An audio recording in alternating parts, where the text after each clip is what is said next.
Okay, so Reed, it'll be a few days until the numbers come in, but the midterms were not exactly a red wave. Nor they weren't quite perfect for Democrats either, but certainly a big win for democracy.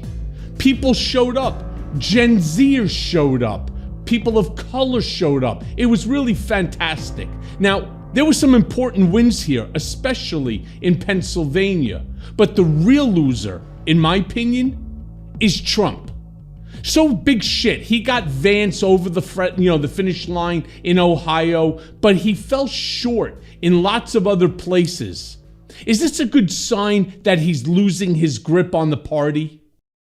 I don't know that that's what we should take from it. I think you're right. It was a good night for democracy writ large because in places like Pennsylvania, Wisconsin, and Michigan, Democratic governors own those governors' mansions or won those governors' mansions, which means that we should feel good that in 2024, responsible, pro-democracy grown-ups are in charge of the process. Nevada is still too close to call as we record this. Arizona is the same. And so, and the candidates there are pretty suspect. I think in the House, right, it's going to be very close. It could be a 3-seat margin. And I think what you saw, Michael, was that the people who lost were Trumpy Republicans in marginal districts, right? They were too extreme for their districts. The ones that are going to go to Washington now will be more Trumpy. Mitch McConnell will have a more Trumpy Republican conference in the United States Senate, whether or not he's majority leader or minority leader. And I think to answer your question, and long-winded, is I don't know that it has damaged his control of the party, because here's what the donor class, the media, and the establishment set, such as it is, still, after all these years, Michael, still doesn't understand, is that they might have a lot of money, but he has the hearts and minds of individual primary voters in a lot of these places. He controls a lot of these party apparatus. And so did it damage him? Sure. Has that ever bothered him before? Not necessarily. And as we've already seen, he's ready to lay blame on the people around him. He's ready to lay blame on McCarthy. Reed, yeah. He was putting blame on Melania as well. That everybody told him, for example, to back Mehmet Oz. And of course, I said this on television this morning. The interesting thing is, over the course of the 4 years that Donald was the president of the United States, during the time period leading up to him becoming the presidential nominee, and then post his presidency, have you ever heard Trump take blame, acknowledge loss himself? No, certainly not. No, because you've been around not in his. Yep, it's not in his DNA. He refuses to take blame for anything. But please continue, because I'm curious in terms of your belief that he still is controlling the party.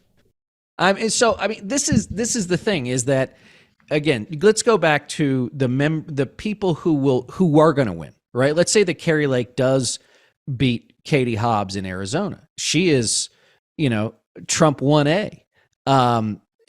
Marjorie Taylor Greene, Paul Gosar, Jim Jordan, these people are in the tank.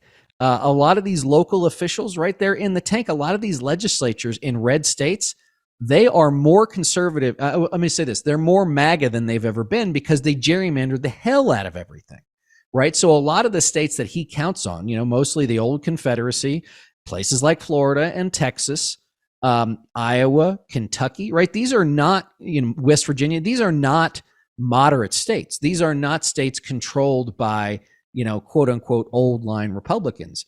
They are all more to the right or to the crazy than they've ever been. And so I think that we shouldn't overestimate the desire of Rupert Murdoch, Ken Griffin, Steve Schwartzman, all these billionaires and media moguls that really want Ron DeSantis, that the world, is going to move on. That Trump's, as you know, Trump's never decided that he cares about that. And the one other thing I should say about Trump and the party is, I feel like he's sort of Putin-esque about the GOP, which is, it seems to me that it might be a deal where it's like, if he can't have it, nobody can, right? And he's happy to wreck the thing because he doesn't care about it anyway. It was always just a means to an end. Right. Well, look, one of the things that we've heard, and we've heard it often from Trump's idiot scion, Eric, is the fact that there is no more Republican Party. It's now the party of Trump. Yep. Sure, Eric, whatever you say, so long as your father was in power and people gave a shit because he was the guy that was bringing in substantial amounts of money to various different coffers for individuals running or looking for re-election or what have you. I think we've seen a tipping point. I really, truly do, in terms of the end of Donald Trump and the Republican Party. You know, I saw on television today, I think it was on CNN, there's a poll that's out there. Now, again, you know me with my says who and polls, and I don't buy pretty much any of them. But this Nor should you. Right. But this is an interesting one because it polled Republicans and only Republicans. And it was post, of course, the Ron DeSantis victory. Now, Ron DeSantis, pursuant to the poll, is more favorable amongst Republicans than Donald Trump as a whole. That if, in fact, the two of them went head-to-head in a primary today, DeSantis is now up by double digits, which I thought was extremely interesting. And why? Well, it's interesting first and foremost because we're already seeing Diaper Donald, right, with his fragile ego, figuring out some nasty things to call Ron DeSantis, some crazy shit to say about Ron DeSantis. The first thing he turns around and he says is that he has information which DeSantis's wife would not like. And to me, it was reminiscent of what he had Matt Gaetz do to me, which was a lie. And I'm pretty sure that Ron DeSantis is not going to kowtow to this bullshit the way, for example, Ted Cruz did. On top of that, he's already started coming out, whether on his bullshit social, website and to anybody in the media that's willing to take his statement. He already reported, for example, to the Wall Street Journal that it would be a mistake for Ron DeSantis to run for the White House in 2024. The guy's not feeling it right now. And I've been saying consistently, I don't believe that Trump is going to run in 2024. Now, might we have pushed him to do it because of all the litigation? This could be his only way out?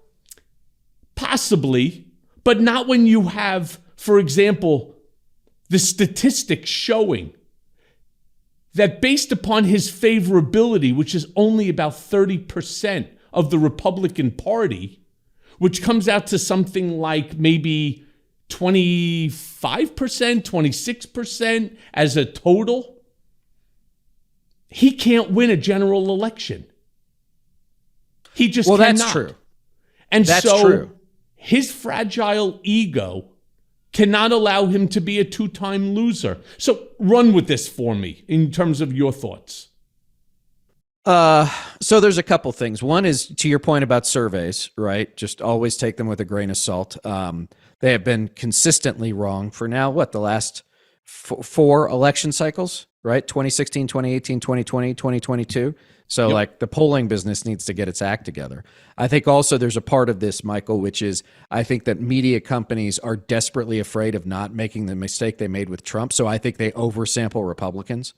Oversample self-identified conservatives, which I think skews I have stuff. a little bit of a different view on that. Sure. I believe that the media, the news stations, are providing this misinformation, this bullshit polls and so on, in order to keep you glued to the television. Oh no, doom and gloom, right? Loss of democracy, Donald Trump coming back, Trump's gonna lose, whichever side that you want. There is a news outlet promoting that. Well, look, I think that both of those things can exist in the same world, and I think you're right. And so could Ron DeSantis beat Trump? He could. But I think the thing about these is you still got to run the campaign. You know, we're 2 years away from, well, we're a year plus away from an Iowa caucus or New Hampshire primary, right? We're 2 years away from Election Day 2024. And you still got to go out and run the race. I think the issue that DeSantis has, just as a candidate, not about Trump or anything else, is that remember, it was a very narrow race in 2018 to get elected. He ran against a retread this time around, Charlie Crist, who's been literally every flavor of politician you can have in Florida. And rather than making the smart move for somebody who wants to run for national office, which was one of conciliation, look what we've done here in Florida, it's like, look what we've done here in Florida. I'm going to take all this craziness and bring it to the rest of the country, which, if anything, last night showed us it's really not what the country wants. And so I think he believes he's got to be in that MAGA lane somewhere, or at least pick them up, because he understands too that they're the base of the party. Also, I think that, and you and I might have discussed this, is DeSantis did a debate against Charlie Crist, again, a guy who's been around a long time and didn't comport himself that well. Mm-hmm. And you know, if there's one thing we know, it's that Trump, you know better than anybody, he zeroes in on that weakness, right? And he'll just pick at it and pick at it and pick at it and pick at it until you go crazy. DeSantis doesn't have that. He can try and mimic it.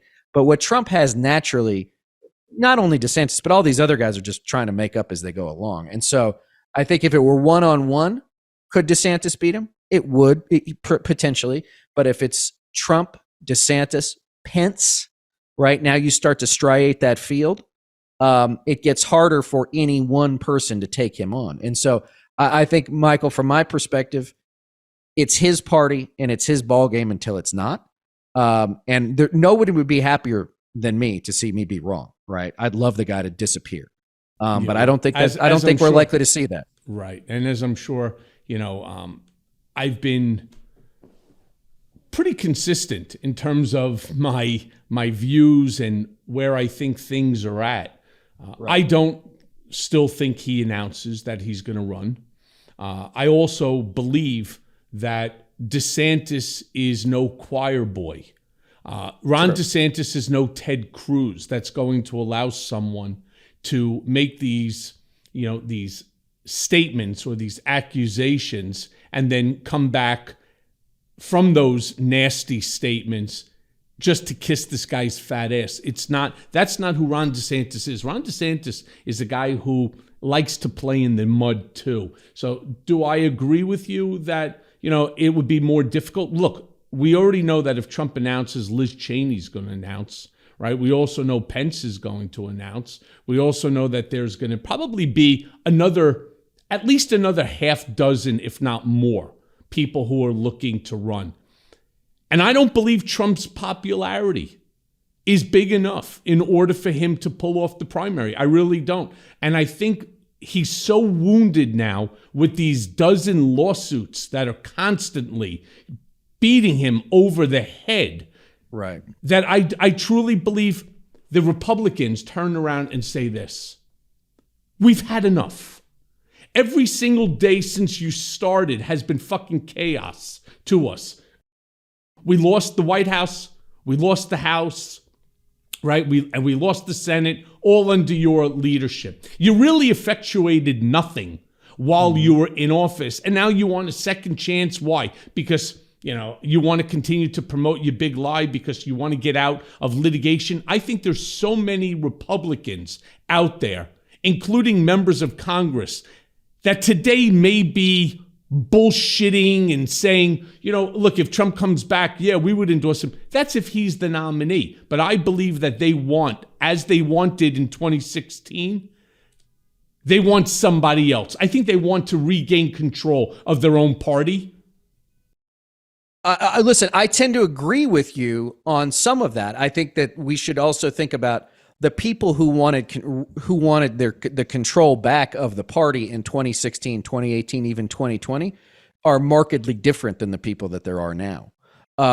There's not enough of the normals in a lot of these places to quote unquote bring the party back. I think the other part too is you just said it, which is they've always said, I hate this guy, I want him to go away.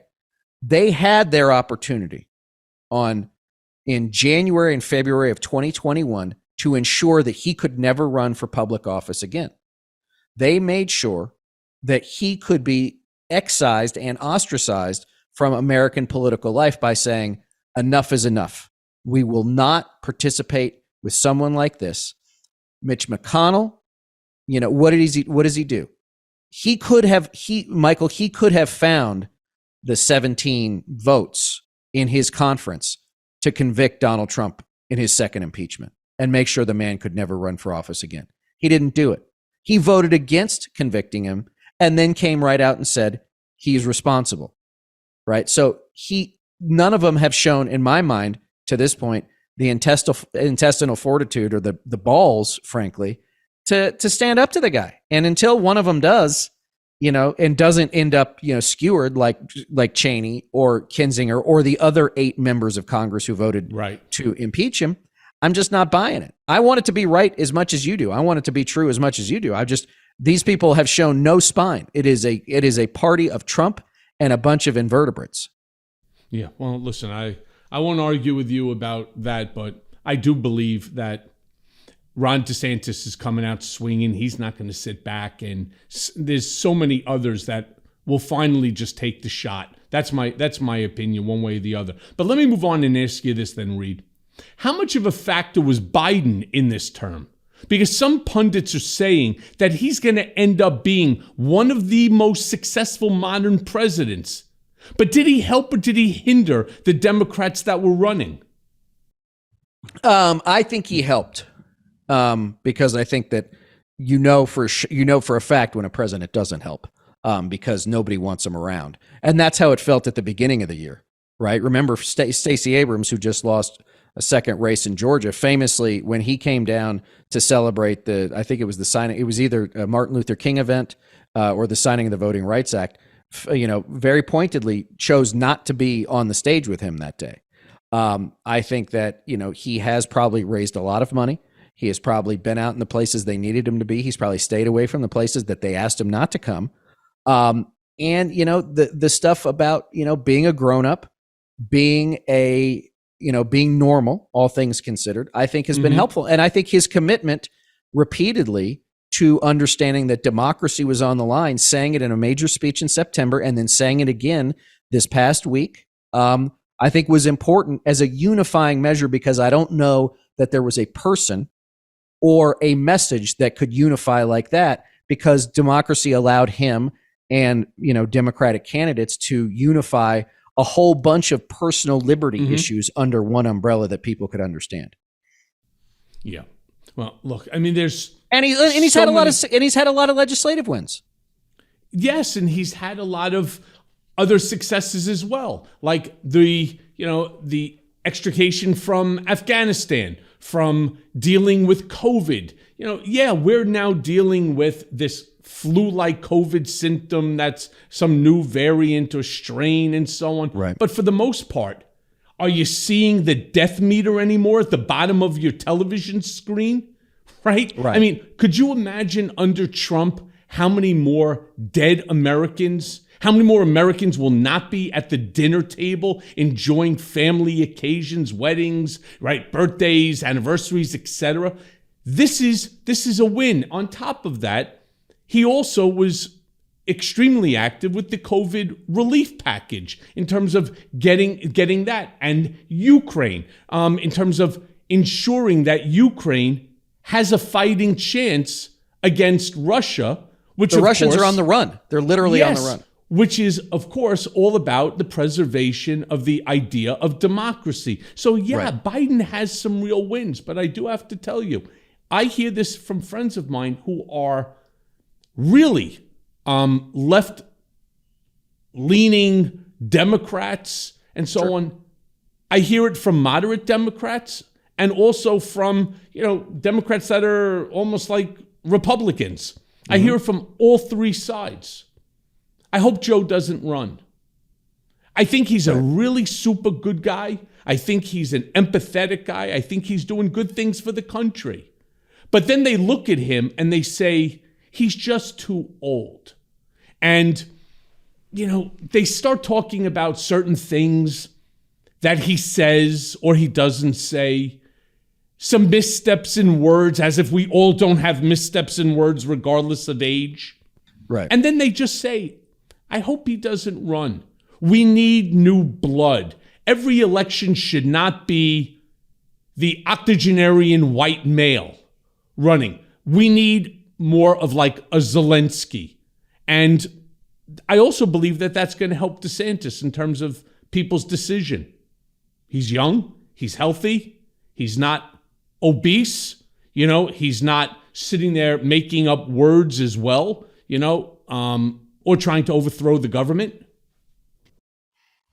Well, look, I think that I've said this before is if Trump gets in, I think Biden will run again because I really believe this. One, he'll say, I'm the only one who has beaten him and I'm the only one who can beat him. And I'm not sure I disagree with him. Even all of the things you've said, accepted.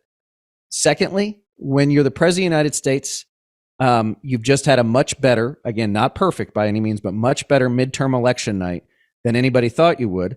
Going to be tough for people to tell you it's time to go. And lastly, once you sit in that chair behind the Resolute desk and you're president of the United States, literally the only person on the planet who can tell you what to do is your wife. Well, right? Not in the case with Trump. But not in the case with Trump, but with most people. No, if it looks like it's going to go another Trump-Biden 2, I'm not bullshitting you. I may seriously throw my hat into the ring because I want to be on that debate stage when Donald starts his bullshit. There is nobody on this planet that knows how to make him cower, that knows how to put him on the ground verbally as I do. And I'm not interested in watching Biden be the good guy while sitting at a debate that this other fucking asshole is lying about every single thing, making shit up, making, more nonsense and going after more people. I'm not interested. I seriously may throw my name into it because I am dying to have a debate that he's sitting on that stage. I'm just dying for it. The guy, after 4 years of being the president, after having all of those briefings and being at the helm of this country, he still doesn't understand shit. He knows nothing.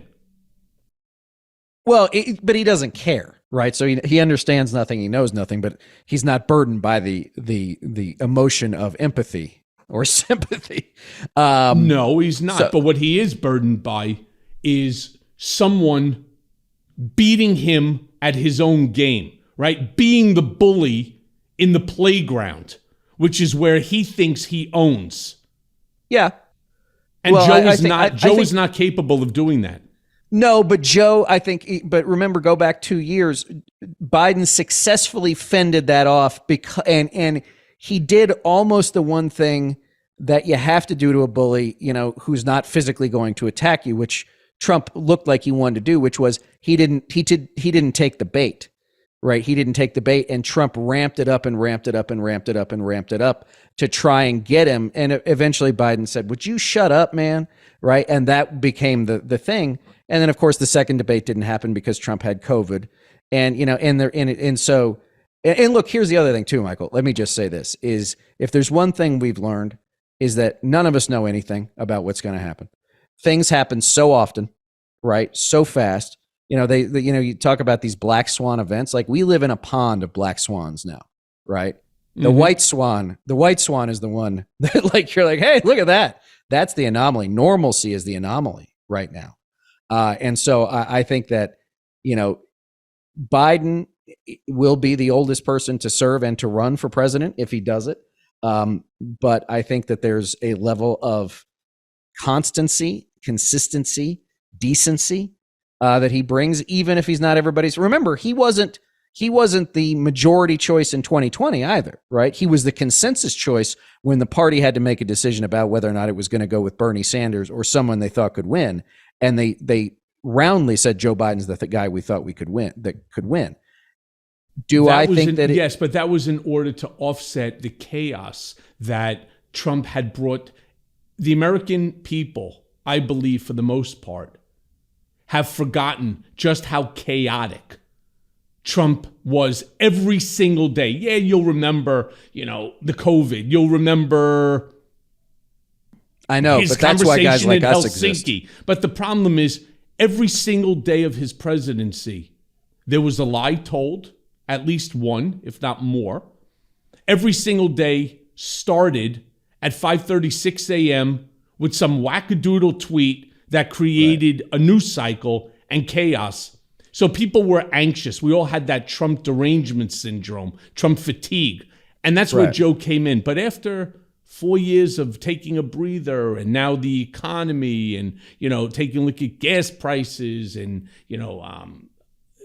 half a dozen other metrics, I think people may not be as kind to Joe this time. And the problem is we can't take that chance. If we don't have a Democrat in the White House and we have Trump or a Trump 2.0, we have real serious problems in the future of this country. Well, we do. I mean, remember a couple of things to remember. One is that the last time someone was elected president in non-consecutive terms was, I think, over 100 years ago, maybe even 150 years ago. Secondly, remember that Trump is only the third president in 50 years to not be reelected, right? Presidents tend to get reelected. Reagan, Clinton, Bush, Obama, right? The exceptions are the ones who don't get reelected. I mean, obviously, Johnson chose not to run for what would have been sort of a second and a half term. But, and obviously Kennedy didn't get the chance. But for the most part, presidents that run for reelection win. But you're right. Like, we can't take a chance. I don't know who here's the other part too, is that I don't know who the Democrats as a party. It would be an ugly primary process. It would be a significant and ugly tug of war between the progressive wing and this, let's call it the Biden wing, because Biden's not a progressive, no matter what anybody says about him. I don't know what that outcome would be, right? Because I don't know that what happened with Biden in March of 20, February of 20 ever happens again, because you saw what happened with the Republicans in 2015, 2016. They wouldn't make that choice. None of the Republicans would make that choice to make it a one-on-one race against Trump when they could have beaten him. Right. And I'm not sure the Democrats, there's a lot of young, hungry, and old, hungry Democrats who I'm not sure would make the choice for, you'd like to believe they would. I shouldn't say that. I don't know that you get a flash in the pan or a lightning strike like that again. Right. Just to give you a little bit of a background from history, only one president in U.S. history served non-conservative terms, and it was Grover Cleveland. He was our 22nd and our 24th president during the Civil War and so on. So I highly doubt that. I hope to God that it's not going to be our second, time in U.S. history, especially, not with this animal. So let me then move on and say this to you. Kevin McCarthy just might end up, he just might not become Speaker of the House after all, despite all of his, comments and, chest bumping and blowing up and so on. Because Trump said yesterday he'd support McCarthy. But let's just say all the stars line up for him.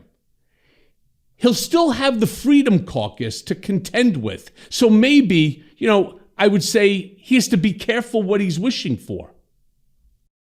Look, he's made a deal with the devil here, which is let's say this. I mean, if what it looks like right now, as we're recording this, Republicans lead in 219 House races. Democrats lead in 216. I don't know the last time the margin that was that close, but that's the razor's edge. McCarthy has no room for error, and that means he has, to your point, a nearly uncontrollable conference. They might let him be speaker. They will let him be speaker, right? But as I think there was one of the guys, Schweikert or Schweitzer, whatever his name was, got caught on camera a couple of weeks ago saying, yeah, it's a ceremonial position. It's a fundraising position. All the power will be in the committee chairs. There's news, so Jim Jordan's head of oversight, Marjorie Taylor Greene is vice chair of oversight, right? These people now imbued with incredible investigative and, authorities. And so he is like, a broken old nag, right? Headed for the glue factory with a bit in his mouth and a saddle on his back, and they'll ride him right to the glue factory until they're done with him. And remember too, that, Trump endorsed you today, could unendorse you tomorrow. Hence what's going on with DeSantis right now, and all of the backhanded, nasty comments and the labeling of DeSantis by Trump. I think DeSantis's win. I really do believe it. I think that's now putting a real question in the mind of Donald and the handful of morons that are floating around him that were working on potentially this 14th or 15th of November announcement of his running. But please, Reed, continue. Well, let me say this, is that on the people around him, I mean, I know a couple of the people who he's got around, who they have brought in as senior people, like Susie Wiles and Chris LaCivita. They are serious people. How long they last in that environment is anybody's guess. As you know, nobody lasts forever, unless you're family. You're right. But let me jump so in on let me that say one this, for a but the chances of them, let's say he does launch next week, the chances of them being there a year from now, maybe 50-50. The chances of them being there, on election day, the chances pretty that they will be there within 3 months is pretty much not going to happen. Why? Right. Because he wants to run the campaign the way he wants to run it. He wants to say things that he wants to say. Nobody who's serious would work alongside Steve Miller, who's still there. Right. Nobody. And there's a handful of individuals that are still there, and not because they're good at what they do, despite the fact that, yes, Trump did win in 2016, but rather because it's familiarity to Donald. Right. I remember once saying to him in 2016 when, what's his name, Rancid Penis, Reince Priebus was, filling up the cabinet and so on. And other than Ivanka and Jared coming in and saying, hey, we want to be senior advisors, I sat down with Trump and I said to him, hey, boss, I really want you to think about something. Right.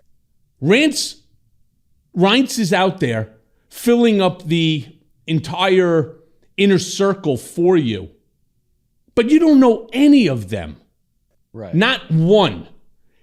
What's going to happen when you look up from your desk and you're trying to find a face of familiarity, someone who will tell you the truth, somebody that will provide you with answers the way that you want the answers to be given? Mm-hmm. You're going to look up and see nothing but strangers. That's what's happening again now. So he's thinking about, how do I bring back part of the old team? Well, I still got Steve Miller, and I still got Dan Scavino, and I still have Kellyanne Conway, maybe, right? And I still have, Kevin McCarthy, right? Or Mark Meadows. I still have some of these guys lingering around. How do I use them to my benefit so that I could continue to be the strong guy, right? The strong man in the group? These people, if they're serious, will not do what he wants. And it's the same reason why he cannot keep a decent lawyer as well, because he wants to run the litigation the same way he wants to run politics. And truth be told, Reed, he doesn't know what the fuck he's doing with either. Well, that's true. Well, and also Jared and Ivanka are back in the mix, and we know that Jared will brook no, I assume, curtailing of his perceived or real authority. Ivanka's not going to let anybody get between her and her dad, right? So, it's just the Mad Magazine, Game of Thrones, chapter 3. Yeah, Reed, I don't think that either Ivanka or Jared end up taking senior advisor positions again. Financially, right? Jared got out of his time there with Donald exactly what he wanted. He got $2.5 billion. Mnuchin got $2 billion from the Saudis. Ivanka's now going to turn around and say, I really have to spend more time with the children. They're getting of age. We just moved down to Florida to our $50+ million mansion that you, the taxpayers, are paying for, and so on and so forth. So they will stay out. However, I promise you that Jared will be out there doing everything that he can. He'll put someone in as a senior advisor just so that he could continue to maintain the same relationship with Mohammed bin Salman, but use that relationship in order to try to achieve something in government, because he's a dirty motherfucker. But let me just move on and ask you this. What do you think? Is it the end of Mitch McConnell? Because he said that he'd retire if the Republicans didn't take back the Senate. You think he'll live up to that promise? Well, we don't know yet because we don't know the answer. I have a hard time believing that. I don't think he has anything else to do. I don't think he can imagine doing anything else. So no, he's not going anywhere. You don't think he would just retire and take on some sort of a lobbying position or take on some sort of an advisory onto a board for some multinational company where he could get paid millions of dollars a year? You know, this is a whole nother issue too.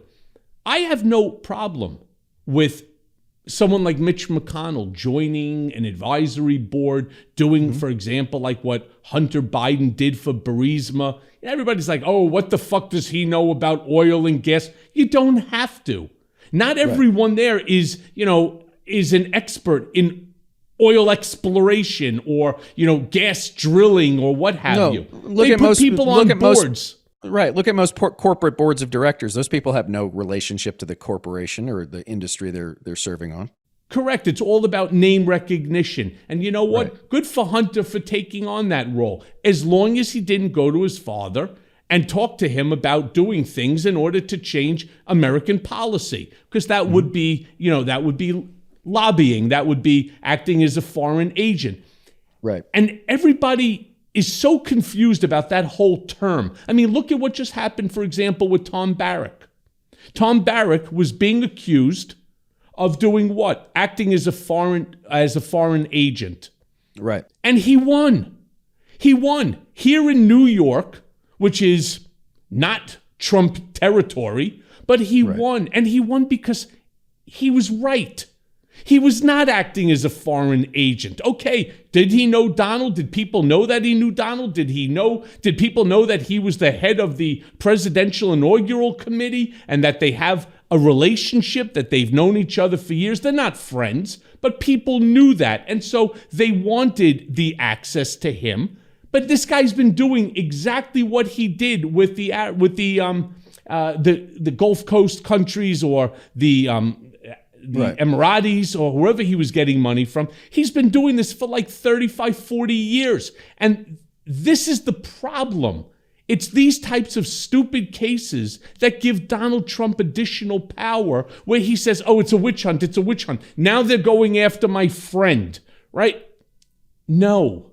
The problem is everybody is overzealous in all of this prosecution. The prosecutors tried to lean on Tom, right? The same way that they leaned on me, though they didn't have the ability, because Tom's not married, so they didn't have the ability to threaten to indict his wife, so they went after that young boy who was his chief of staff. Tom didn't care. And he's got tons of money. I mean, Tom's a very rich guy, so he said, fuck that. He brought on some great lawyers, and they fought it, and they won. And that's like what my book Revenge is all about. It's this weaponization of the Justice Department.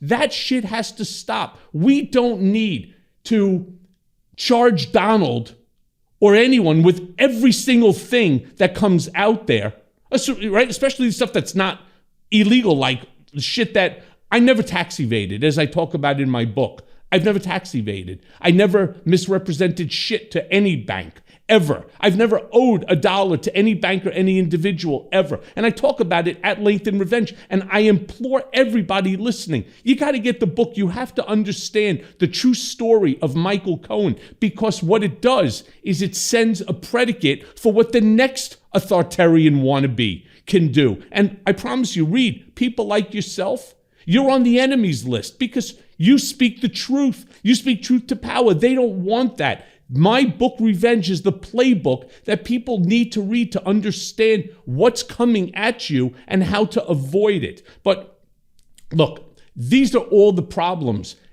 And I was happy to see that Tom ended up winning, because now it needs to put prosecutors and others that are looking to take advantage of their badge to improve their own lives. Is it any different than Hunter Biden joining Burisma, or, for example, Mitch McConnell joining a board? No, you're entitled to do that. Just do it openly. And I hope to God Mitch disappears. He's another one that I have no use for, whatsoever. I really do. I hope that the guy lives up to his promise and gets the hell out of D.C. Yeah, well, you probably won't be lucky anytime soon. Yeah, unfortunately. So look, let me ask you this then. Florida is apparently no longer a swing state. Was there anything that Democrats should have done that we didn't in Florida? And further, does DeSantis' victory over the entire state make him a shoo-in as a potential GOP nominee? Let me answer the second question first. There's no such thing as a shoo-in in those contests. If Trump decided not to run, there'd be another 12 or 13 guys running. So there's no such thing there. What could Democrats have done differently? They would have had to understand what they were up against, not on Tuesday, but going back 25 or 30 years, which was a consistent plan by the Republican Party in Florida to register voters, control local offices, build a bench, do the kinds of things that smart, maybe not people with scruples, but people who understand how power works, to fundamentally change the nature of the electorate in Florida, and understand that the Republican Party was up against, to call the Democratic Party of Florida, non-existent is to insult ghosts. They don't exist. Everything that happens on behalf of Democratic candidates down there happens either through super PACs or outside groups who are trying to do the work. This stuff, Michael, I think this is an important point. This stuff doesn't happen in a vacuum, right? Bad guys don't come to the fore just because they decide they want to. They come to the fore, as you know, because nobody tells them no.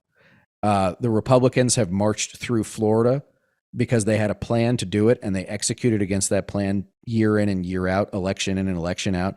And the Democrats couldn't get their act together from a local party perspective. They thought, okay, well, there's a lot of Latinos, there's a lot of Jews, therefore, we'll be okay. When they realized, more than half of Florida is a southern state, right?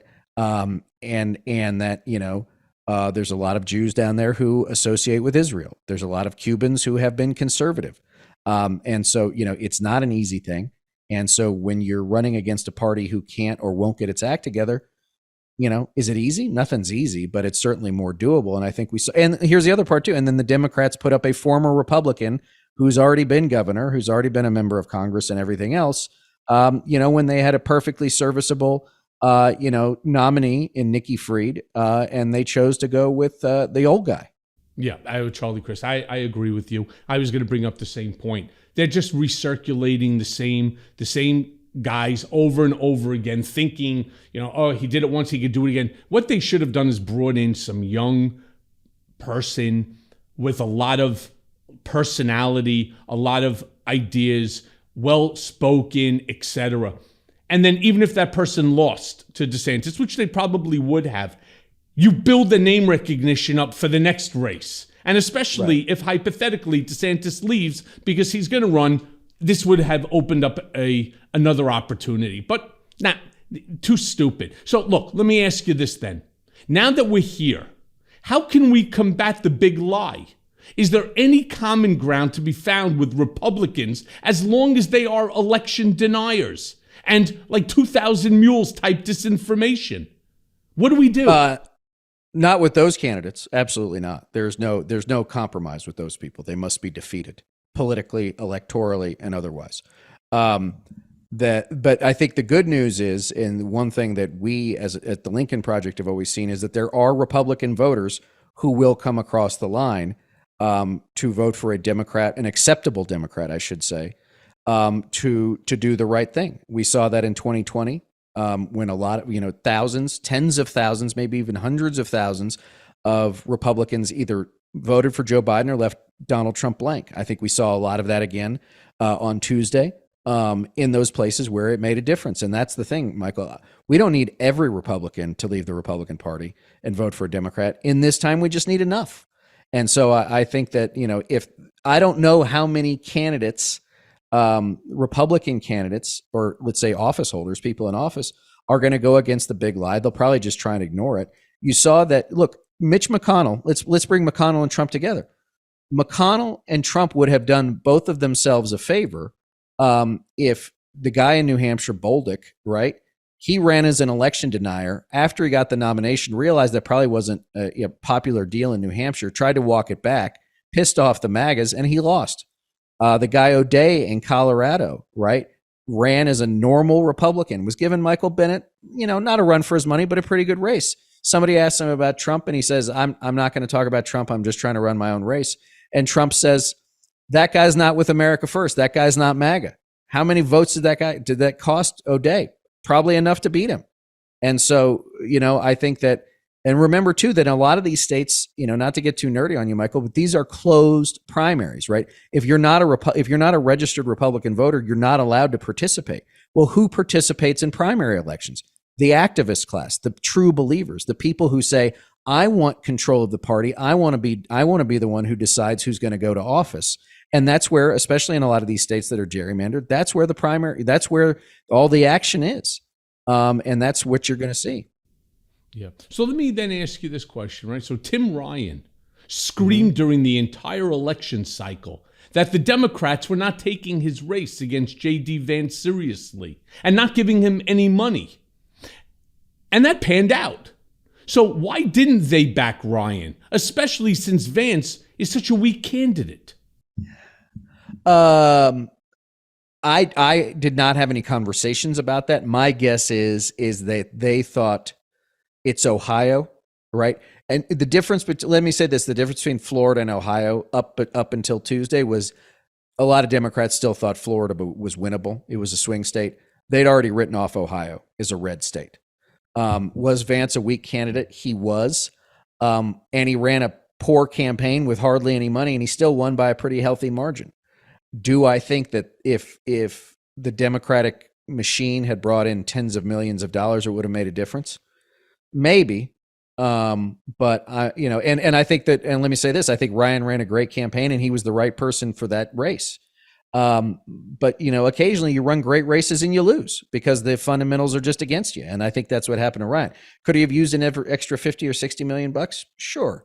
But I don't, it's hard to armchair quarterback it, but I think that there were folks who as far as Democrats are concerned, look, that's not a pickup I'm likely to get. It's not a pickup I need. If I've got Pennsylvania that I can win in, I've got to hold Nevada, I've got to hold Arizona, I've got to hold Georgia, right? I've got these other targeted races. I think they made a value judgment that said, Tim Ryan's a good guy. He's a good candidate running a good race. They're just not going to put money in there. It could, and we can't unring the bell. We can't prove the negative. Was there a chance that he could have won with the right support? Maybe. But I think the support, though, Reed, I think the support goes well beyond just money. I mean, I think the Democrats, I think we as Democrats, and I'll bring this up in my next question to you, but I think we as Democrats aren't doing enough in order to constantly keep engaged Democrats, in order to bring on new Democrats, meaning the Gen Zers. I think the success that we had yesterday is not because of the DNC's messaging, because they don't have one, but I think it's really Republicans shooting themselves in the foot by basically being the dirtbags that they are, including with shit like Roe v. Wade, right? With the overturning of Dobbs and the systematic removal of rights. So I think that is one of the main reasons why the success. I would then look. I think you're absolutely right, and I think it's a brilliant deduction and observation. I think you're absolutely right. And I think you at Lincoln and myself with Mea Culpa and the Midas brothers and, so many, and Democracy Now! And so many others, we have been out there pushing for the Gen Zers, the younger generations, to get out there and to ensure that they vote because it's democracy on the line. And look, let me just bring it to the next question because we're going to touch on this. So where then do great candidates like Beto O'Rourke and Stacey Abrams go now? Right? They just live in the wrong state. I mean, I guess, right? Because maybe one of them could take over, for example, for Jamie Harrison at the DNC. Beto O'Rourke, Stacey Abrams, they're messengers. They've shown it in terms of how they act. They show it in terms of the message for their own campaigns. The problem, though, is that the DNC is lacking in messaging, and we are so desperate to create a message. We need to do what Republicans have been doing year after year after year, even though their message is a lie. People are buying their bullshit, and they're running with it. We need to get on the right message. We need to bring people in, and we're not going to get everybody based upon any message, but at least we can get enough to make a state like Florida, which in my estimation should be at least purple, if not blue.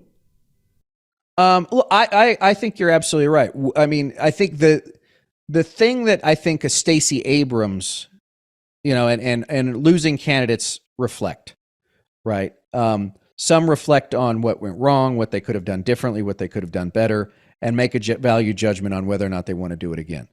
I think that Stacey Abrams' great contribution to politics was, I mean, look, every candidate's going to make their own decision to run, was registering something 90% of African Americans in Georgia, right? Without that work, John Ossoff and Raphael Warnock aren't sitting in the United States Senate, right? Mm-hmm. Was her highest and best path to run for governor again. I think she thought she got close in 18 so that she could do it again in 22. I always thought that was going to be an uphill climb. I mean, it's Georgia, right? It's not New York. It's not Connecticut.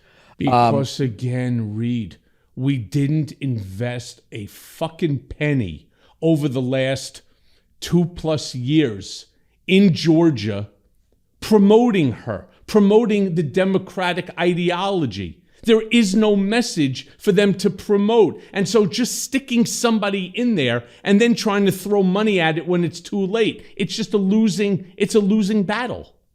Well, but I think you also, there's ideology, there's message. You also have to understand the state you're in, right? Georgia is a purple state. Texas is not.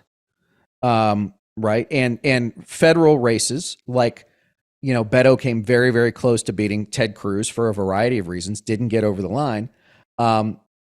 Cruz is a loathsome creature. Abbott is as well. But there was just something in the mix down there that wasn't going to get Beto over the line. And, but he also had, I think, registered like a couple of million new Texas voters, not only between people who already lived in Texas, but also people like from California or the Mountain West who had moved in. Right? Like those are the kinds of things that they can and should do because political influence and political power, as we've seen now with Trump and a lot of the people around him, does not necessarily derive from elective office. I mean, think about it. Steve Bannon and Tucker Carlson have a heck of a lot of political sway in the conservative movement in this country, and they're not going anywhere near elective office. Right? No, but they have to make that yet. No, but they have to make that affirmative decision that that's the kind of job they want to do. Now, let's be clear. National Party chairman is a rotten job. That's a tough job.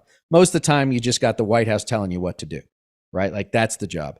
And I think that in now the third decade of the 21st century, the DNC has to decide what it wants to be, right? And I think that's a discussion that should be had. It should be a tough discussion. There's got to be a recommitment. I think, from my perspective, again, I'm not a Democrat, I'm an independent, but there's got to be a recommitment or a commitment by the pro-democracy forces in this country to build out a ground game so that the people that you're talking about, those Gen Zers who came out maybe because of student debt forgiveness, maybe because of Dobbs, maybe some combination there, and maybe because you're right, the Republicans are a bunch of goons, that those people are going to come back to the pro-democracy side of the aisle time and again, not one election where it's like, yes, I got fired up this time because of X, Y, and Z, but I don't care about Democrats anymore than I care about Republicans. I'll stay home this time. It doesn't matter anyway, right? These things are very fungible. And I think that Democrats got to get off the coasts, right? They got to get out of the cities. They got to get into the suburbs and into the exurbs and into the rural areas. They got to get back into, listen, very strong presence in the African-American churches. They got to get back into Latino church, Catholic so let me talk churches. to you about. Let me talk to you about the Latinos and for a into second. white churches. I totally agree. Let me just let me use the Latino vote as a just a quick question here on that, because we lost the Obama coalition, and with it, as a direct result, Florida and Texas Latinos, they're gone for whatever the reason may be. I don't know, but they're gone. What's the Democratic Party not getting right about the Latino vote? Oh, well, I think we could do a whole hour on that. Listen, I think there's a number of things. One is, one of my best friends, his parents are from Mexico. He was born in Houston. And he said, the problem you white people have is you think we're all the same. He said, there's Mexicans, there's Cubans, there's Puerto Ricans, there's Hondurans, there's Guatemalans, there's Argentines, right? There's Panamanians, there's Salvadorans, right? And they all have their own cultures. They all have their own. I mean, Michael, one of our partner organizations, Mi Vecino, go down to South Florida. There's 26 different ethnicities, and they all have their own idiomatic speech. They all have their own beliefs. They all have their own prejudices, right? And so to lump them all and say, well, you're brown, therefore we're going to talk to you about immigration, right? Seems a little short-sighted. I think that if you are a Venezuelan living in South Florida, your view of the world is different by necessity than if you are of Mexican descent living across from Laredo in the Rio Grande Valley, right? Two different worlds. If you go to the Rio Grande Valley and you say defund the police, you know what you're saying to those people? You want to put half my family out of business. You want to put half my family out of work. How do you think that goes over, right? When you live on the, the American side of the border for 2 or 3 generations, you are an American, right? Correct. Do you believe in unfettered immigration? You don't, and you live with it every day. That doesn't make you a bigot. That makes you someone who has to deal with the realities of migrants coming from thousands of miles to escape for their lives. Okay, look, but Reed, we know that there is no politician, alive or dead, or to be born, that will be what every single person, every single group wants. Everybody has different wishes and wants. We'll call it the Southern White Christian Coalition. They want, abortion to be banned. Then you have, for example, the wealthy. They want tax breaks. They want, X. Then you have, others who want student debt relief. Nobody is going to be the politician that answers every single one of your wishes and wants. All right? That just doesn't exist. So people are really becoming more, we'll call it single or double issue voters. That's what I see. What are we missing with the Latinos, right? What are we missing with any group that we could bring in, create the message, and keep pouncing on that message? Yeah, you may not like my stance. I'm going to run for president. All right, Reed? All right. And they turn and they ask me, what's your position on abortion? I'm all for choice. And I'm saying it right now. I'm all for choice. It should be the choice of the woman. All right? End of story. Now, there are going to be people that aren't going to like me. However, I also believe that our national debt is so high that we need to do something as a country to bring it down. Otherwise, we are burdening our future generations to a point that they can never have the life that any one of us have had, regardless of whether you're rich or you're poor. It doesn't matter. If you're not rich today, you're going to be poorer tomorrow. If you're rich today, you're never going to be able to accomplish what your father or your grandfather accomplished. It's just not possible when you're under $36 to $38 trillion of debt. Now, I've said this before, and people sometimes say, hey, it's not really the right thing to say.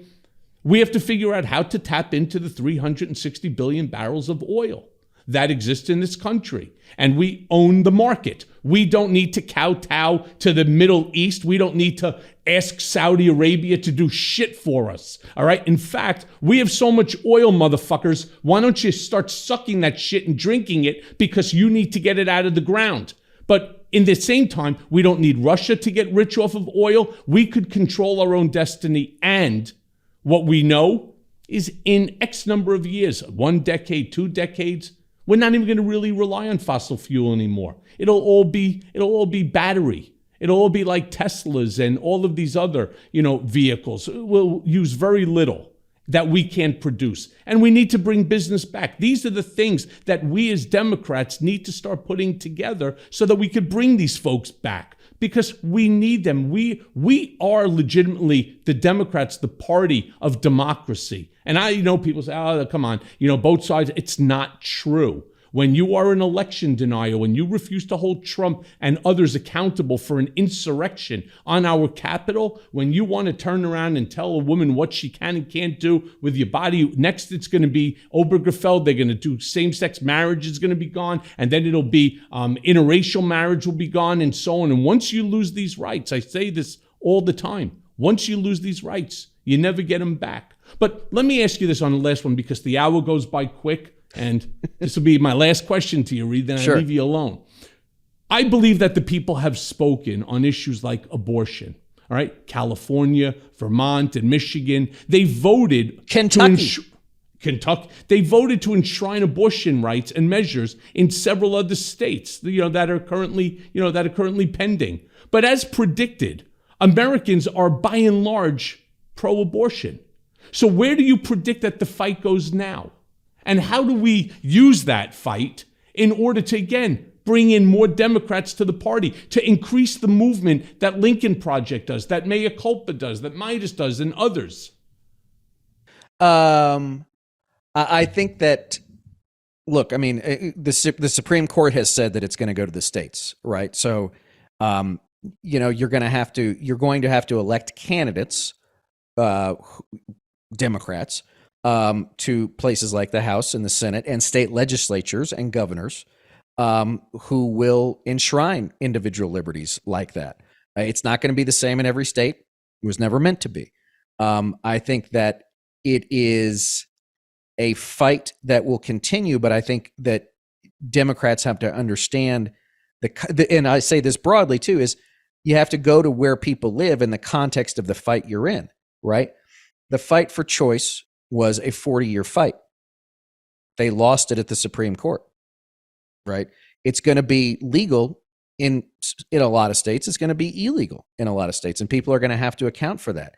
You're not going to get a national solution, a federal solution to this until and unless you get it done, in Congress with a president who's willing to sign it. And right now, and for 40 years, they didn't have that, even when they had overwhelming majorities in the House and Senate and a Democratic president. Never happened.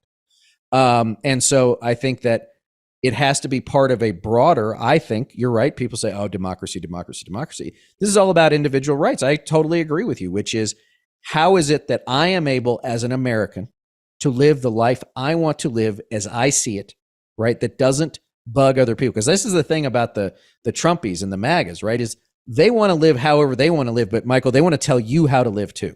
Correct. And so you've got to decide, okay, as a Democrat, do I want to be smarter than people and tell them how I think they should live and make value judgments on whether or not they drive a gasoline car, an electric car, how they choose to do this, choose to do that, or say, I want you to be able to make the choice.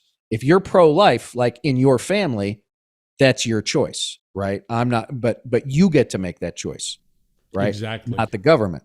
And that's the great hypocrisy of the Republican Party that's always existed. And the truth is, too, is that for the most part, until it became something that they were saddled with, most Republican candidates didn't want to talk about abortion, right? They could rely on the social conservatives, the pro-life movement, to be with them because they weren't going to go with the Democrats, right? And they gave them just a sort of enough breadcrumbs to keep them coming.